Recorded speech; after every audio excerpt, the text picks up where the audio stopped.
Hello everyone, it is Veronica, your critical fangirl, and I am here to talk about my thoughts on the 2022 Oscar nominations. Now clearly there were some pretty big snubs this year. One of the biggest ones that, for me, I knew this movie wouldn't have a chance, but why wasn't Mass nominated for Best Original Screenplay and Best Supporting Actresses for Ann Dowd and Martha Plimpton? Why? Just why? This movie was one of the most important movies of this year, and it was in my top 5 best movies of 2021.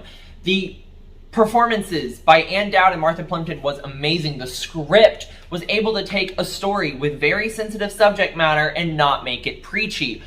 Also, where was Billie Eilish, The World's a Little Blurry, in Best Documentary Feature? For one, I am happy that she was nominated for her song in No Time to Die, because that was a great song and a great Bond film.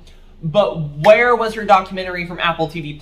If you were able to nominate Coda, you could have nominated Billie Eilish, The World's a Little Blurry. Another big snub this year was also Last Night in Soho. Now granted, the Academy rarely, if not never, nominates genre films, but Last Night in Soho should have been at least nominated for Best Costume Design and Best Editing, because Edgar Wright is a genius when it comes to editing. Also, the hairstyling and fashion was a big part of the movie, considering that it was talking about the fashion scene in London. And while I am super ecstatic that Nightmare Alley got as many nominations as it did, because seriously, watch Nightmare Alley, and if you're able to find a theater that's playing it, go watch it in black and white. It is amazing in that format, and it makes the visuals like really pop. But where was Bradley Cooper as Best Actor and Cate Blanchett for Best Supporting Actress? Those two really made the film work, even though, I mean, the film was already great because it looked great, the editing was fantastic, but where were their acting nods? They were the best parts of the entire film.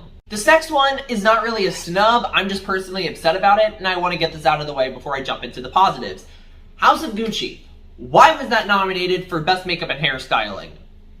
For what? For what, Jared Leto looking like Ron Jeremy? Like, okay, granted, I will be glad, and I will praise the Oscars for not nominating Jared Leto as Best Supporting Actor. That made me a lot happier. But the makeup, no, just no.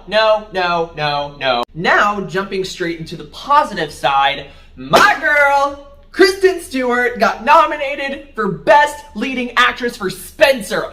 I had my hopes on her, and thankfully they were fulfilled.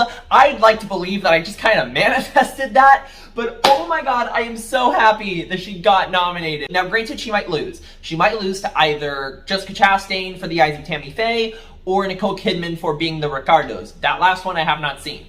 But I am so glad that she can at least appear on credits as Academy Award nominee Kristen Stewart. I am so glad that the Oscars have finally gotten over their grudge for Twilight and have recognized her as a great actress. Because if you have seen movies like Underwater or Personal Shopper or Spencer, she is a phenomenal actress, and she could be great if she tries and if she's given the right script. Another big positive, and say what you want about the movie, I know not everyone loved it, but for makeup and hairstyling and costume design, I'm really glad that Cruella got nominated, because those were by far the best parts of the movie. While I didn't love Cruella, I still really enjoyed it and thought that the costume design and the makeup were the best parts of the entire film. Another big positive is Ingenue Ellis being nominated for Best Supporting Actress in King Richard.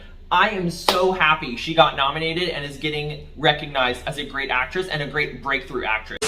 Hey y'all, Editing Veronica here. So I'm just about to go to bed, and I just did some research. Turns out Ingenue Ellis isn't really a breakthrough actress. She was also in HBO's Lovecraft Country and Netflix's When They See Us, so she might have been recognized for those.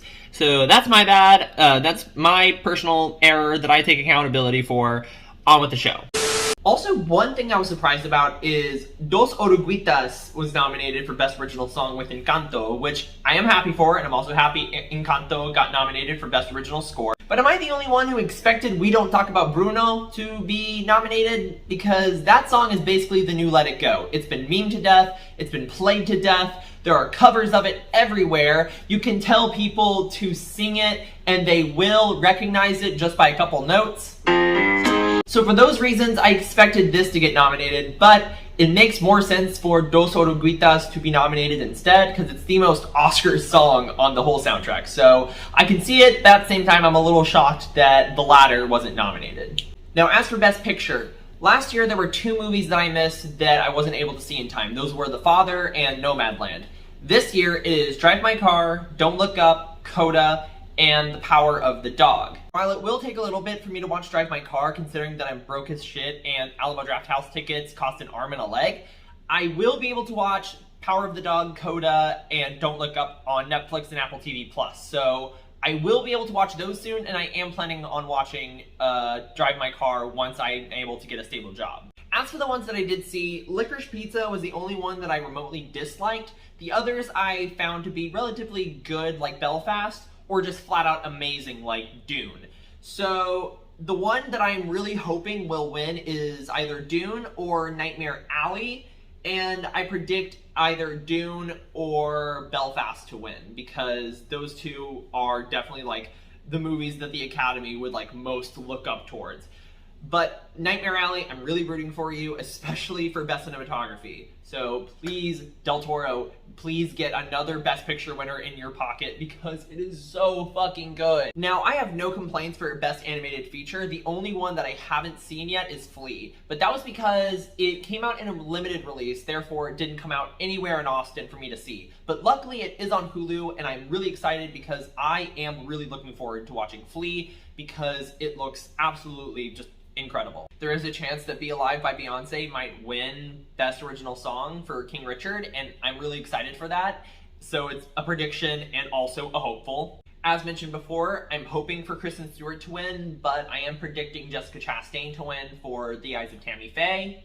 And by far, my biggest hope is that the ceremony will not suck huge donkey balls like last year's ceremony, because oh my god, we do not talk about the 2021 Oscar ceremony. Jesus fucking Christ. But overall, thank you guys so much for watching this video. I am really excited for this year's Oscars. I'm a bit worried, but I am excited because there's a lot of stuff I did not expect to get nominated. Some that make me happy, some that don't really make me happy. But overall, I am excited for this year's ceremony. Leave a like if you like these videos. Please click the bell notification, because apparently there is a huge difference between the view to subscriber ratio. There's nothing fits. So subscribe if you like my videos, click like if you liked it, and click the notification bell if you want to see more. And let me know if you actually want me to review the Oscar movies that I missed. I might do it like a whole a recap like I did with my movies that I missed video. I might just compile all of them into one video of like Oscar movies that I missed. I'd really like to do that, considering that there aren't many big ones that I need to watch, considering that like all of the ones I need to see are just the Oscar nominations. But thank you guys so much for watching, and I will talk to you guys later. Y'all be safe. Peace.